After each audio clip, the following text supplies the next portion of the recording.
I wish I could count the amount of times that I've been told to be a professional photographer, all you have to do is have a nice camera. This is not the case in any way, shape, or form. To be a professional photographer, you must be able to evoke emotion from the viewer. And to do this, you must understand the physical equipment that you have, what the settings within inside that equipment can do, and how to utilize post-processing to take the image to the next level. So when photographers are referring to their equipment, they're talking about their camera bodies and camera lenses. The bodies of the cameras are called DSLRs. This stands for a single reflex lens that takes light to an optical viewfinder and reflects it into an image, kind of like our eyes do. This is the best way to describe it according to Photography Live.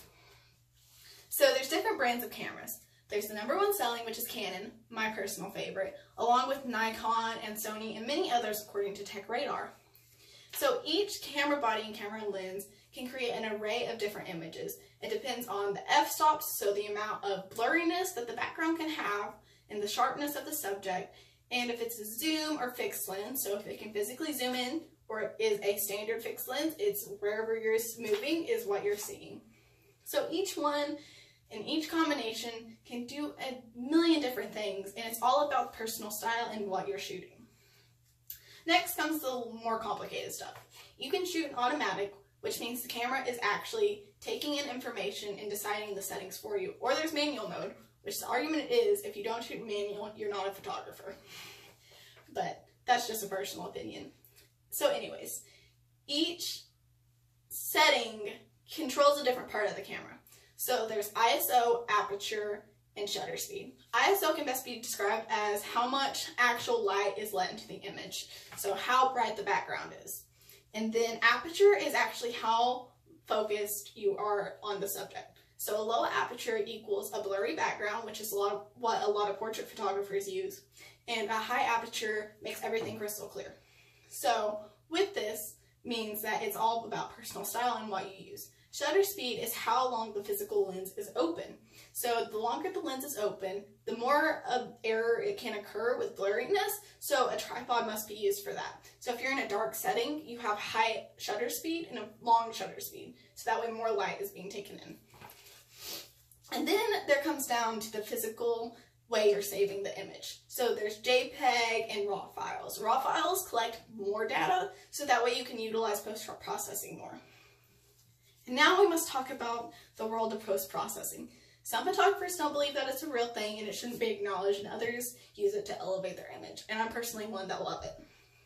So post-processing can come in many different softwares. And the highest ones, according to Sally Greta, are Adobe and Corel Paint Shop.